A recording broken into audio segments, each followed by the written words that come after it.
Let me call the January 2011 FCC Commission meeting to order, our first meeting of the new year.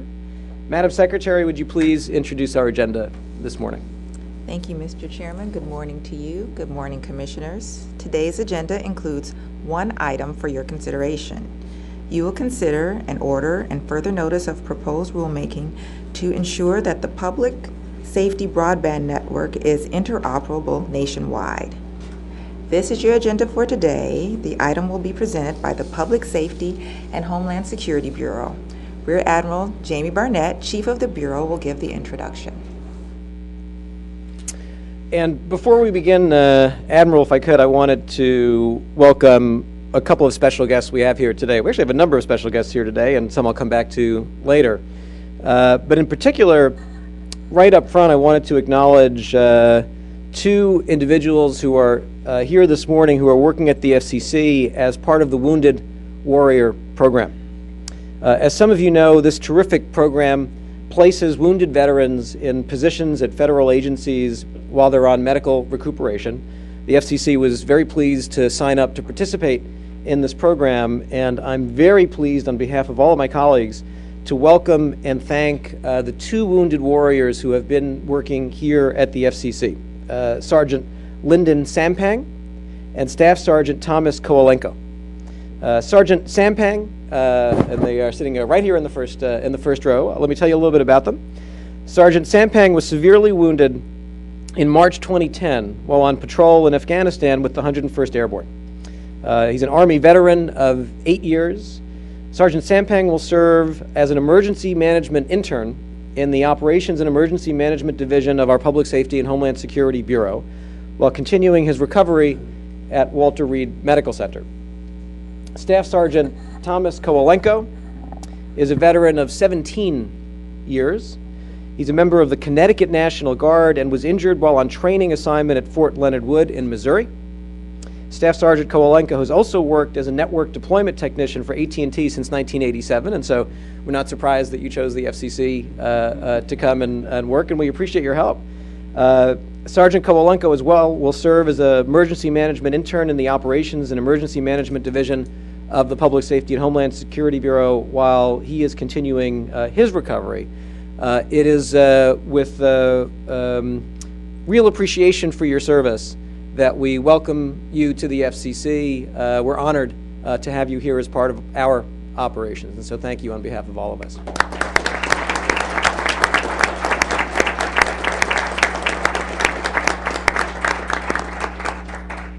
And let me also thank the staff at the FCC who've helped make this program a reality. Admiral Barnett, Richard Lee, Lois Jones, Tina Taylor, and Mauricio Delone. Thank you all for making it work. With that, Admiral Barnett, the floor is yours.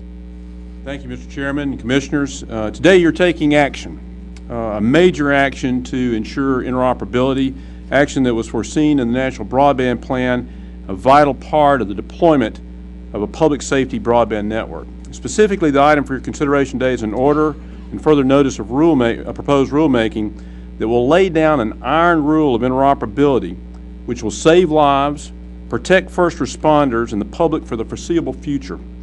It will significantly advance communications interoperability for our nation's first responders. The proposed item will enable public safety broadband users to share information, videos, photos, and data over a robust, dedicated, and secure mobile broadband networks. It'll go across jurisdictions, departments, really nationwide for day-to-day operations and during large-scale emergencies. By the way, I'd like to note that we'll be conducting an interoperability forum here at the Commission on March 4th, and we encourage broad participation in this. We think this is a milestone today, and we would not have reached this milestone without the expert thought and the hard work of many, both inside and outside the Commission. I'd like to recognize and welcome some of our distinguished guests and partners from the public safety community who are here today. Several key leaders from the public safety community really have taken time out of their busy schedules to be with us for this major step. We value the input of the public safety community, and I will witness to you that the item you have before you is better because of their expertise. I'll ask each of them to stand and remain standing until I've called all the names, which is a hint, don't applaud for them just yet. Bill Caro, President of the Association for Public Safety Communications Officials, or APCO, and also the Communications Section Chief of the Delaware State Police. Greg Riddle, First Vice President of APCO and Executive Director of West Suburban Consolidated Dispatch Center in River Forest, Illinois. Joe Hanna, former President of APCO. Brian Fonts, CEO of the National Emergency Number Association, NENA. Chief Harlan McEwen, Chairman of the Public Safety Spectrum Trust and a longtime leader in public safety communications. Ralph Haller, Chair of NIPSTIC, or maybe you're Chief of NIPSTIC too, I don't know, but Chair of NIPSTIC. Chief Jeff Johnson, CEO of the Western Fire Chiefs Association and a recently retired Fire Chief of Oregon's Tualatin Valley Fire and Rescue Service after a 32-year career. He's also the past president of the International Association of Fire Chiefs. Deputy Chief Eddie Reyes of the Alexandria, Virginia Police Department, who has worked with SAFECOM and NIPSTIC. Inspector Keith Spadero, Executive Officer of the NYPD Communications Division. We thank each of you for your work on interoperability and for being with us on this important occasion.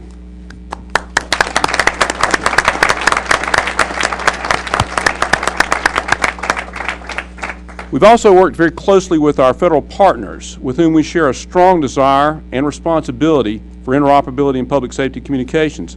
I'd also like to introduce, and I'll ask you to stand as well, Joe Heaps, Deputy Director of the Information and Sensor Technology Division at the National Institutes of Justice at DOJ. Jeanette Manfra, Deputy Director of the Office of Emergency Communications at DHS. Lance Johnson, Program Officer at NTIA. So thank you very much for being here and for your collaboration with us.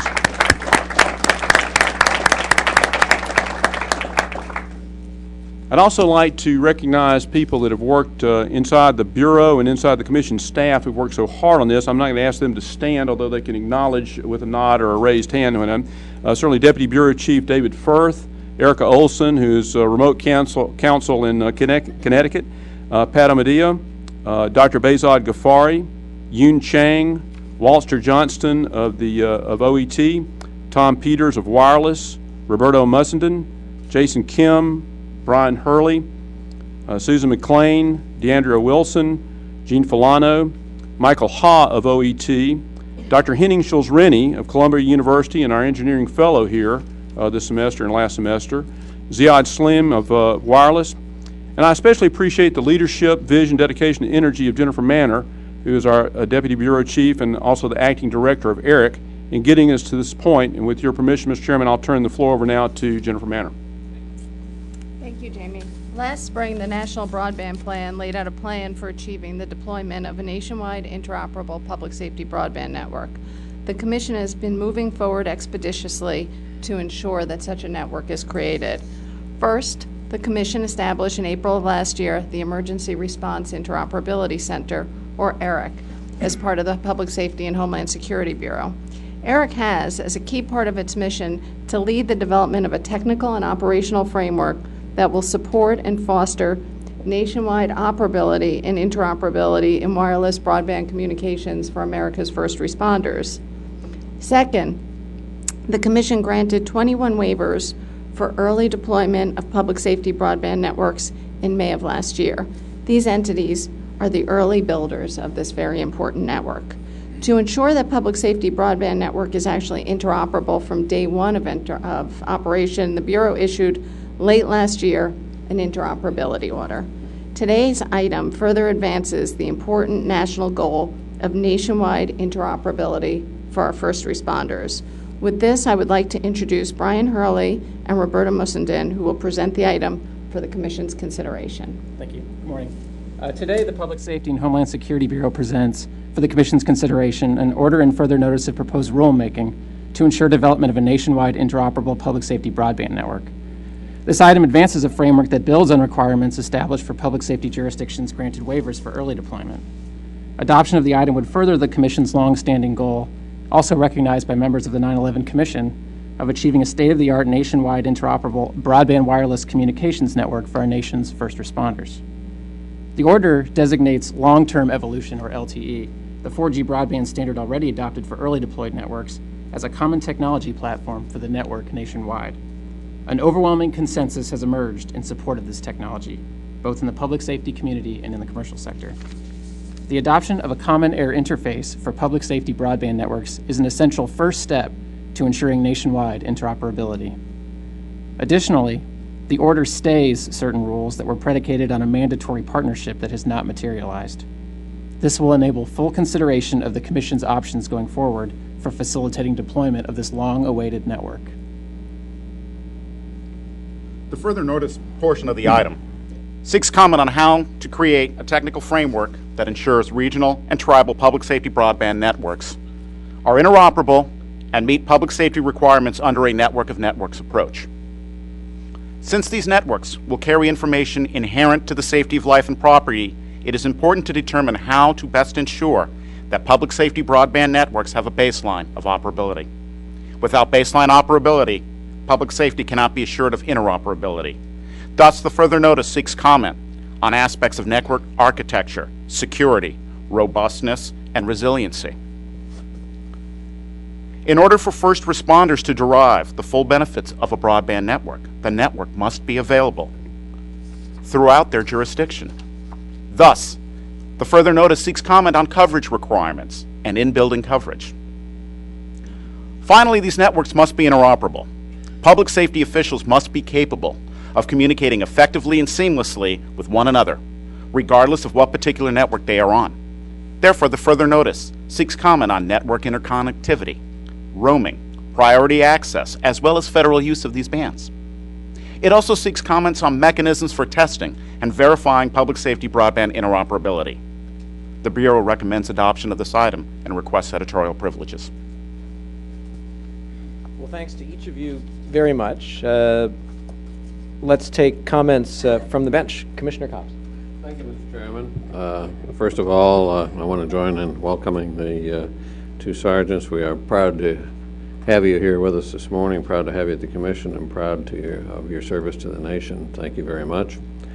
I also want to welcome so many leaders of our nation's public safety infrastructure. We appreciate all the work you do, all the input you give this Commission, and I'm glad we are here to harvest some of that work this morning. This Commission always has a long list of challenges that it needs to tackle, but ensuring the safety of the American people must always be at the very top of that list. We are fast approaching, as we are all beginning to realize, the 10-year anniversary of 9/11. That 9/11 Commission report, which I encourage folks to read again, laid out in chilling detail the lack of communications readiness that seriously hampered our country's ability to respond on that fateful day almost a decade ago. More should have been done immediately after 9/11 to address the needs of public safety. I called for it then, but little action was taken. There have been some steps forward in the years since then, and I suppose you could make the argument that in some ways we are marginally better off now than we were then. But we are nowhere, and I mean nowhere, close to implementing an interoperable broadband public safety system in this country, a system that our people deserve and our people require. Every public safety organization should have access to a reliable system that they can use anywhere to talk to any other first responder in any emergency, and it is just plain unacceptable that we still do not have such a network. Today's action, however, moves us closer to that goal. We provide a framework to guide the development and deployment of a nationwide public safety broadband network in the 700 megahertz public safety spectrum. When we granted waivers last year to allow a number of jurisdictions to move forward with their deployment of public safety networks, we imposed an initial set of technical requirements aimed at ensuring that any network deployed could be integrated into and be interoperable with a nationwide network. It is so critically important to avoid the balkanization of new public safety broadband networks and ensure that all public safety organizations, those in jurisdictions with the money and the resources to start deployment today, and those still without the money and resources they need to be able to communicate with themselves and communicate with one another it's a huge challenge, as I don't need to tell anybody in this room. Promoting the safety of the American people means harnessing the potential of new and evolving technologies. By adopting today a common technology platform, long-term evolution, we are hopeful that public safety organizations will be able to reap the benefits of economies of scale and of the continuing innovation taking place in standards development resulting from ongoing private sector investment in the 700 megahertz band. We also propose further technical rules to support interoperability, public safety to public safety roaming, and use of the 700 megahertz band by federal government public safety entities. Title I of our enabling statute gives us clear responsibility to ensure the safety of the American people through viable communications networks. Today we take just such an action, moving us closer to that much-needed, nationally connected, interoperable broadband network for public safety. I want to commend Admiral Barnett and his amazing team, and Jennifer and all the folks presented up here today, and the entire Bureau, for the hard work that they did on this item and for the work they do day in, day out to ensure that our first responders have access to the communications tools they need in order to protect American lives and American property. And I want to commend the chairman for moving this item and this whole area of public safety forward. Thank you. Thank you, Commissioner Copps. Commissioner McDowell.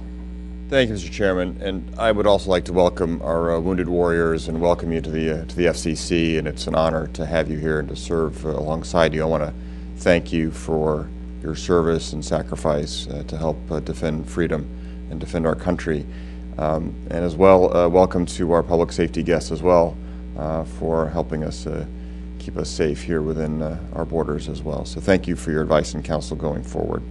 And Mr. Chairman, I am voting to approve today's order and notice of proposed rulemaking, which discusses some discrete matters pertaining to broadband interoperability within a 10 megahertz slice of the full 24 megahertz block of spectrum reserved for public safety use by Congress way back in 1997. It is important that the Commission continue to take any and all actions to provide the certainty necessary for the 20 jurisdictions that are building the spectrum pursuant to waivers, not to mention the numerous additional jurisdictions seeking to do so. While I support our decision to require use of the long-term evolution or LTE standard given the presence of a unique set of circumstances, I appreciate that we are seeking further comment on how future technology platforms would fit into this paradigm. In addition, I'm pleased that the Commission remains committed to relocating those narrowband voice incumbents presently operating in the broadband public safety allocation. Down the road, I hope that we will examine and analyze ideas for ensuring that the full 24 megahertz block may be used more flexibly to support a complement of broadband uses and accommodate the ongoing and rapid innovation in the mobile broadband sector. After all, the Commission undertook the design of the spectrum band more than a decade ago. Much has changed since then. I hope, therefore, that interested parties will continue to educate us on this important big picture issue.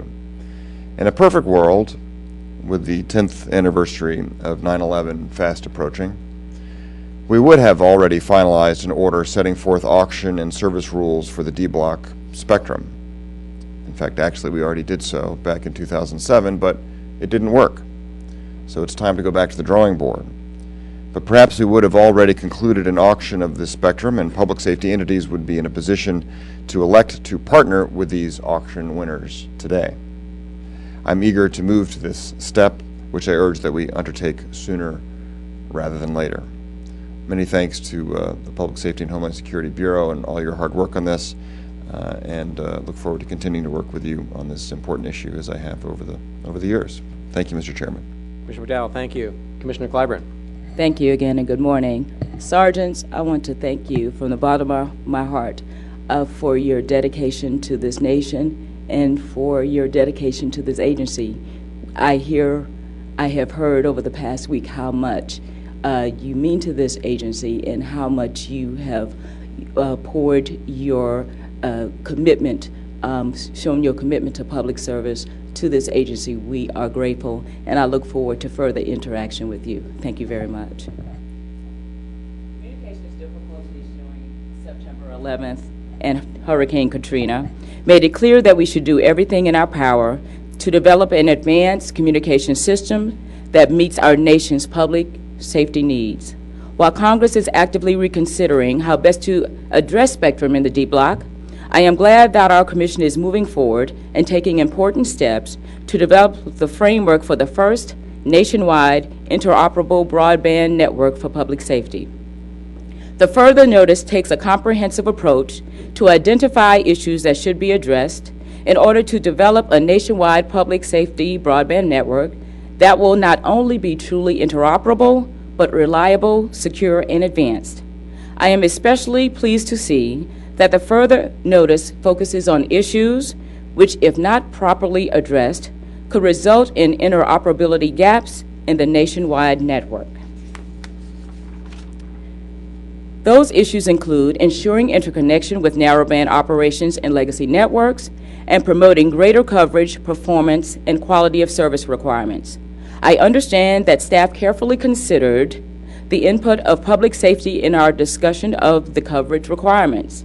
I am confident that the public safety jurisdictions proudly represented here this morning will stay engaged throughout these proceedings. I am also glad that the further notice seeks comments on how to best interconnect with next-generation 911 networks. These 21st century 911 networks will permit the transmission of emergency messages through various media types such as text, photos, and video to 911 centers. If we want to develop the most advanced public safety system, then we should ensure that it can leverage the vast technological benefits the new NG911 networks will offer.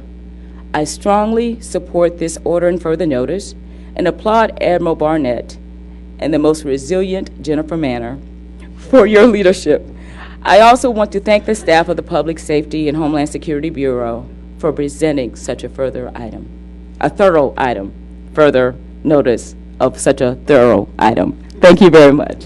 Thank you, Commissioner. Commissioner Baker. Thank you, Mr. Chairman.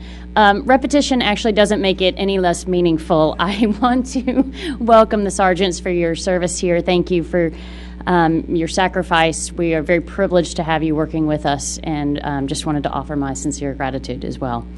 I am also pleased to support today's order of and notice of proposed rulemaking. It takes us closer to a goal of establishing a nationwide interoperable wireless public safety broadband network. By requiring a common interface, LTE, and specifying elements of the LTE standard for inclusion in each network deployment, this order provides much-needed guidance to members of the public safety community deploying or planning to deploy broadband networks. Our action today will help public safety officials select, with certainty, technology options that not only address their needs, but also provide and support interoperability across the country. As such, it truly is an important step forward. The accompanying notice asks significant additional questions about further technical and operational considerations for public safety broadband networks. The Bureau's thoughtful and comprehensive analysis of the next step of critical deployment issues to be addressed reflects the complexity of the task before us and before public safety.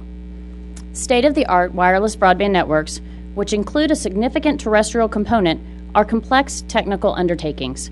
We should never forget their ability to interoperate is fundamentally a technical rather than a political question. Due deference must be paid to the technical experts and to the guidelines they establish. I would like to also extend my thanks to the Bureau, Admiral, Jennifer, David. You guys have done terrific hard work. You have had unfaltering dedication in the face of often difficult tasks, so thank you. I'm glad for the comments and the participation of so many interested parties, especially the public safety experts. I'm also happy to see DOJ, DHS, and NTIA here. I think that interoperability will only happen if we have interagency coordination. So I think it's very important, and I'm glad to see you here. I want to give a shout out to my old friends at the Public Safety Communications Research Program in Boulder. Jeff Bratcher, please don't ever stop answering my phone calls. I'm just very happy that we are able to leverage all of your expertise, and we have a difficult path in front of us, and I look forward to working with all of you. It's hard to really overestimate how important this is. Thank you. Thank you very much. And let me join all my colleagues in thanking this incredible group for your devotion to this issue of such tremendous importance. Admiral Barnett, Jennifer, David, Brian, Roberto, all of you. Austin, thank you for participating today, as always. It really has been almost 10 years since 9/11. We all remember where we were when we heard the news, and we all know the communications breakdowns and what was missing in order to facilitate an improved response and save lives. It's been almost 7 years since the bipartisan commission on the 9/11 tragedy urged action to ensure that first responders have the ability to communicate with each other over interoperable networks. But nationwide interoperability has proven to be elusive. As we noted in the National Broadband Plan, we now have a real opportunity to deliver on the 9/11 Commission's recommendation with respect to interoperability, driven in part by the state-of-the-art of mobile broadband technologies. An interoperable mobile broadband public safety network would not only allow first responders to communicate effectively with each other, it would provide first responders with real-time information on emergency incidents through photographs, video, and other data. It would allow first responders the full range of what we now know that mobile broadband networks can provide. First responders would be able to send critical information back to hospitals, including on-site scans and diagnostic information, improving success rates by taking advantage of every second. And we know that technology now allows for all these communications to be interoperable, to be shared by first responders across agencies and jurisdictions, a critical communications element, again, not generally available today. So a mobile broadband public safety network can deliver all that and more. It would also help advance our next generation 911 goals, helping emergency responders receive pictures, video, or information sent to 911. Most people don't fully appreciate that if you send a text today to 911, as a general matter, it doesn't go anywhere. If you witness a crime and have a photo or video on your smartphone and you want to send it immediately to 911, you generally can't do that today. All of these are tremendous challenges that we need to tackle. We are tackling. What we do today is part of our effort to advance these goals. There are many, many challenges to making this vision a reality, including the funding and deployment of a nationwide mobile broadband public safety network. One vital piece of the puzzle is a nationwide framework for interoperability. Without it, we won't achieve our goals. That's why we created the Emergency Response Interoperability Center last year, ERIC, an accountable entity responsible for leading the development of a framework, a technical and operational framework to support nationwide operability and interoperability in wireless broadband communications for America's first responders. It's why when we moved forward last year on the 700 megahertz waivers, which we wanted to do because we wanted to see the building start of mobile broadband networks, we also took steps to make sure that those networks would be built out consistent with a national interoperability framework. And it's why today we're taking the actions that we do, adopting a common air interface for a mobile broadband public safety network. Now, as a general rule, the FCC is not in the business of picking standards, picking technology platforms, but this is an exception, a widely agreed upon exception to that rule in order to ensure nationwide interoperability for public safety communications. There's widespread agreement that this step needs to be taken. I thank the public safety community, many of whom are here today, for working with the Bureau, working with us as we developed the standard and the further proposal, and for providing input in response to the notice that we'll be issuing today. I look forward to continuing to work with the public safety community as well as our federal partners, and I too am glad that they're here today, to create a framework to enable the deployment of a nationwide interoperable broadband network for first responders. Again, I can't thank the Bureau enough for their tireless work on this. And in thinking about the various mechanisms that we can deploy to most efficiently and most quickly produce the kinds of decisions that will get us a national broadband public safety network as quickly as possible, I'm pleased to announce today that we're moving forward with the Public Safety Advisory Committee. The PSAC will be charged with providing recommendations to the Commission in the development of a technical framework and requirements for interoperability. They'll be charged, in essence, with making sure that the steps that we're taking today produce the results in the field that we want them to produce.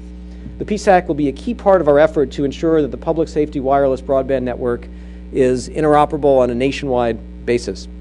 I'm very pleased to announce that this important advisory committee will be chaired by Chief Jeff Johnson, past president of the International Association of Fire Chiefs and CEO of the Western Fire Chiefs Association. Chief Johnson is here today, and the vice chair of PSAC will be Deputy Chief Eddie Reyes of the City of Alexandria Police Department. Let me ask that both be acknowledged and welcomed for the service. These are two very highly respected members of our public safety community who I've gotten to know over the last period of time, and I thank them for their service. I thank them for volunteering to do this, and we know that it puts a burden on us to work effectively with the PSAC to make sure that it can deliver the benefits that we know it can. We know that you'll be doing your part, as will the members of the committee who will be announced later this week, but in advance of that, I thank them all for agreeing to serve on this important committee. So with those thank yous to Chief Johnson and Deputy Chief Reyes, to our public safety leaders, our federal partners, and the Bureau, let's proceed to a vote on this item. And I guess we'll vote once in both the order and the further notice. All in favor say aye. Aye. All opposed say nay. The ayes have it, so ordered. And the Bureau's request for editorial privileges is granted. Well, that was the item we had on our agenda today. Before we adjourn, do any of my colleagues have any announcements? Commissioner Copps. I have an intern working with us over these winter months that I would like to introduce and recognize at this point. His name is Rami Cater. If he would stand up, please. I think he's back there. He is currently a candidate for a Georgetown University master's degree in the Communications Culture and Technology program. He's also pursuing a certificate in Arab studies from the Edmund Walsh School of Foreign Service. He's worked for 10 years in the private sector in various roles as a software engineer and most recently as a cybersecurity architect and consultant. His recent publications include Cloud Computing and the Monolithic Narrative, published in Arab Media and Society, and Cybersecurity, New Policies for a Global Issue, and the 2009 White House Cyberspace Policy Reviews. So we are delighted to have a real expert and techie with us now, and we aim to exploit that, not exploit him, but exploit his experience. And we're enthused about the knowledge and perspectives that he brings to our office and to the Commission. Thanks. Thank you. Commissioner McDowell, please. I do. We also have a law clerk joining us brand new for the winter. Kata Kurtesh, you want to stand up real quick? Kata is a double Hoya. She is getting her law degree at Georgetown and got her undergrad degree at Georgetown. Currently at the Georgetown Law Center, she is executive editor of the Georgetown International Environmental Law Review. She has a very robust resume, having worked at the Associated Press, Washingtonian Magazine, Department of Homeland Security with the U.S. Coast Guard folks there. She's also fluent in Hungarian, in case anyone needs that skill, where she worked on Hungarian radio's foreign broadcasts in Budapest. So we will be talking goulash here later. So, thank you. Very good. Commissioner Clyburn. Thank you, Mr. Chairman. I would like to introduce 4 talented new additions to the Clyburn team, and some of them are shy, so I asked them to stand when I call their names. Mitchell Calhoun, who's not really shy, a third-year law student at George Mason University, was actually a clerk in our Wildline Bureau this past summer. The associate research editor of the George Mason Law Review, also clerked at the Federal Bureau of Prisons in the U.S. Department of Justice, and interned for the D.C. Appleseed Center for Law and Justice and for 2 congressional committees. Welcome. Ian Forbes, a rising second-year law student at the Catholic University, earned his undergraduate degree in communications and served as a secretary of the Communications Law Student Association in the spring of 2010. During his time, guess where, in the Wireline Bureau, he gained extensive experience with the administration and maintenance of the Universal Service Fund. He will be busy in our office. Tiffany Marshall, who I just met today, welcome, is a second-year student at Georgetown University Law Center, was, as she stated, she is eager to pursue communications law, specifically within the government, and we're glad to give you that opportunity. Last summer, she worked with the Axiom Legal Department, a firm that also dealt with the federal regulation of global communications. She is currently on the copyright track at Georgetown. Welcome and hello. And Aaron Sheehan, a third-year student at Rutgers University, is a 2008 graduate of the University of Miami. The media management and economics major from South Jersey was inspired to attend law school after taking First Amendment and media law classes. After graduation, she plans to move right here and pursue a career in, guess what, media law.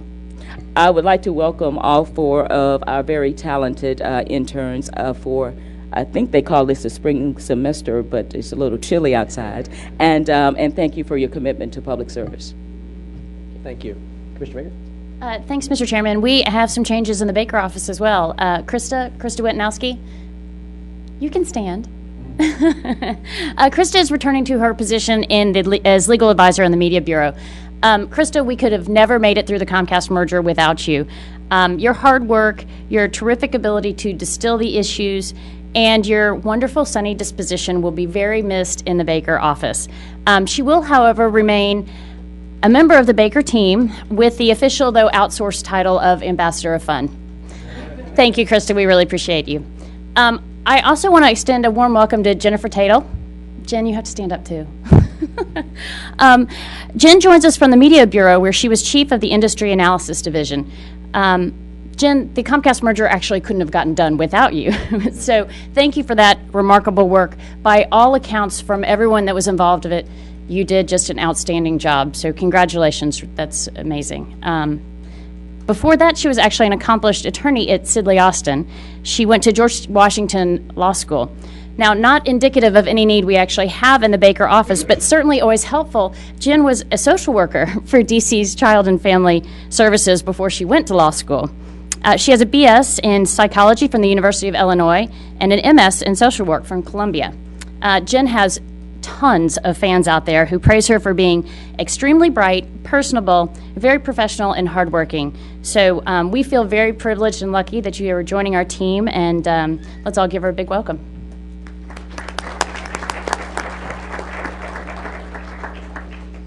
Thank you, and just very briefly, I'd like to echo the thanks for the Comcast team, Jennifer, John Flynn, the whole team worked very hard professionally, and we very much appreciate their work. And then I'd like to welcome Brent Udolph, who is here, I believe, in the back.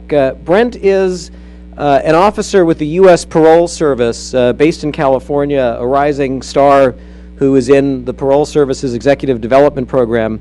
And is here at the FCC this week as part of the program. We're happy, Brent, to have you here. I'm happy on a personal basis, and we honor your service to the country as well. With that, I think, Madam Secretary, I should ask you to announce the date of the next FCC meeting. The next agenda meeting of the Federal Communications Commission is Tuesday, February 8th, 2011. Thank you. With that, we are adjourned.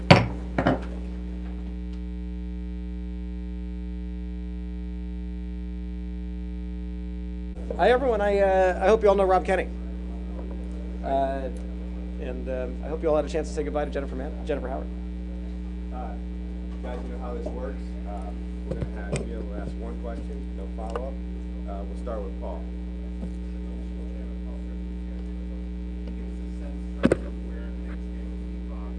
thing you had said is, obviously the broadband plan, action plan said you would do an order on the rules last year and have an auction this year. I think the most recent thing you said is you want to be a resource to Congress. Obviously, there's several bills we're expecting to be reintroduced.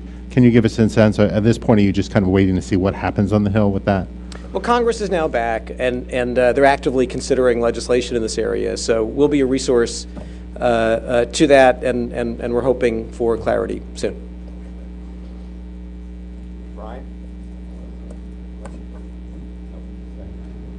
Any other questions? Todd? Yeah, hi, Mr. Chairman. Todd Shields, Bloomberg News. What's your preference on D block? Well, the National Broadband Plan says what it says, but our job is to be a resource to Congress, and that's what we'll do. Are you concerned that now that the net neutrality regulations are in place, some companies are trying to use them to game them? Speculation has been made of such with a level 3 Comcast complaint. How do you respond to that? I don't have that concern. I think the rules put in place, sensible, strong, balanced rules of the road to promote innovation and investment throughout the broadband ecosystem, early stage, edge, entrepreneurs and businesses, and also encouraging investment into infrastructure itself. Any issues that come up we'll obviously deal with, but I won't comment on speculative disputes that haven't gotten to a point where they require FCC involvement. Josh? Yeah, Jonathan Charnitsky, Broadband Breakfast. What effect do you anticipate the interoperability having on handsets, the cost of handsets particularly, and was there any work done with handset manufacturers to ensure that interoperability went along smoothly? Interoperability should help because scale helps. Having certainty about what the standards are should help increase the scale and reduce the cost. There's hopefully more that we can do to help bring down the cost of equipment for first responders. We certainly hear a lot of complaints from people in the public safety community that they have very expensive equipment that has the same function as commercial equipment that's much, much less expensive. And so that's something that together with the public safety community we'd like to look at because the goals here are very simple, but they're very important. We want our first responders to have the best, most cutting-edge communications equipment. We want it to be robust, reliable, to meet all the standards that public safety needs. And we want it all to be done on a cost basis that makes it affordable for our communities in the country. Josh?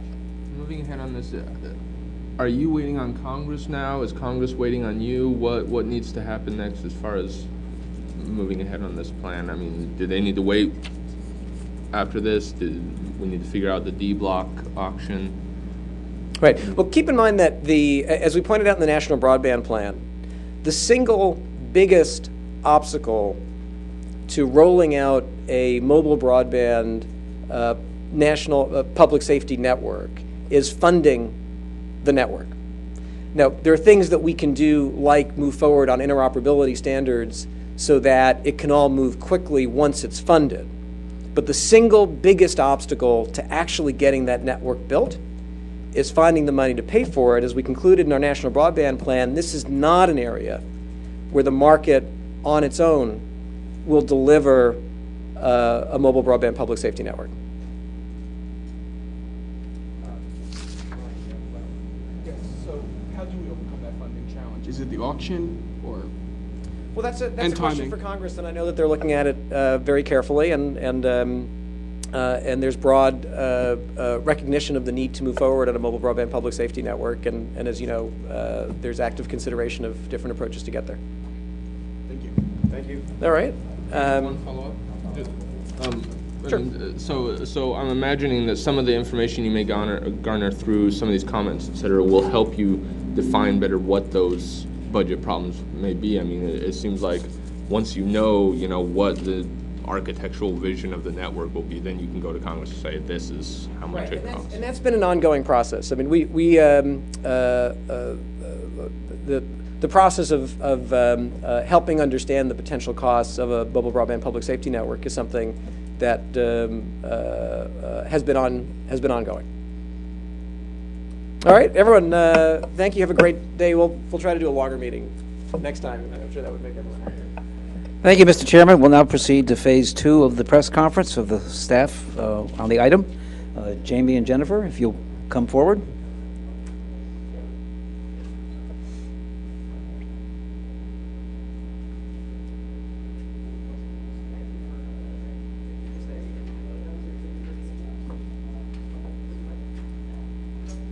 Sure.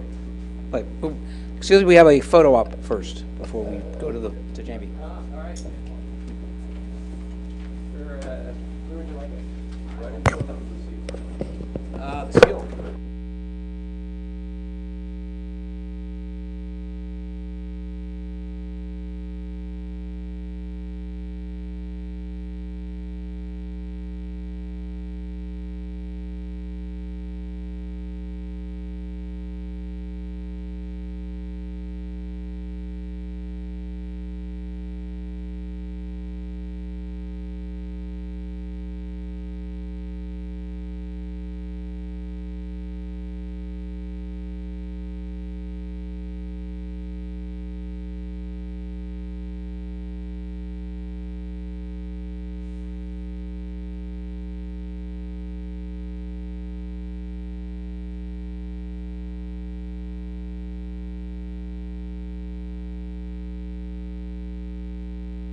Well, we'll talk.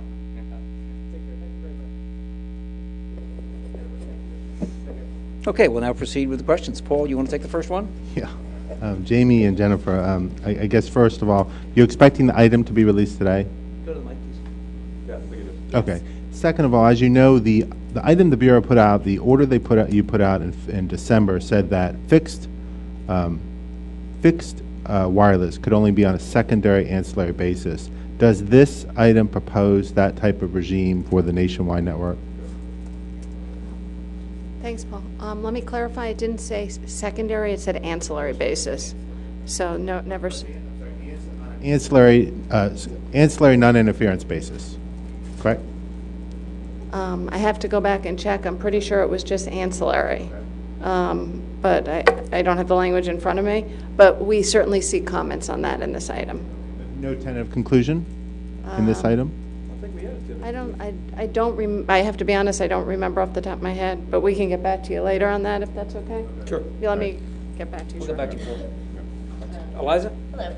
I was at a meeting yesterday with at a spectrum briefing, and one of the experts there was talking about the difference between intraoperability and interoperability, and specifically wanted to know whether this notice of proposed rulemaking lays any groundwork for public safety working with private networks, or if it's just within the public networks. Could you tell me?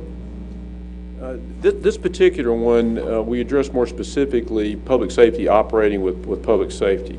We would anticipate in the future exploring more about how it will operate with commercial networks and other networks, something we're very interested in. As you know, in the public safety, in the National Broadband Plan, we certainly conceived of a concept where when the capacity of the public safety network was exceeded or there was damage to it, it would be able to roam over onto commercial networks, greatly increasing the resiliency and redundancy of the network. So it's certainly something that we're exploring. I think you're going to see throughout this year more and more steps as we move around it. As Meredith, Commissioner Baker indicated today, it's a complex subject. There's a lot of moving parts. We're going to address all those parts. Any other questions? Go ahead. Just jumping from Eliza's question, actually. I understand that there had been a lot of resistance within the public safety community to get onto a network that, or to support a network that was shared with private industry. Do you have any comments on what the status of that is right now? I would ask you to address that question to public safety, but one of the things I think there's fairly strong consensus on is they would like the ability to be able to roam over to commercial networks. You would have to talk to them about what degree they would rely on that, but I think everybody wants to do that and sees that there would be a benefit. Lots of different questions to ask. What would it cost them to do that? What are the various factors, technical factors to do that? I think there's general consensus they would like the ability to do it. Oh, I'm sorry. Excuse me. Anything else? No more questions. That concludes the press conference, and that concludes today's agenda meeting. Thank you.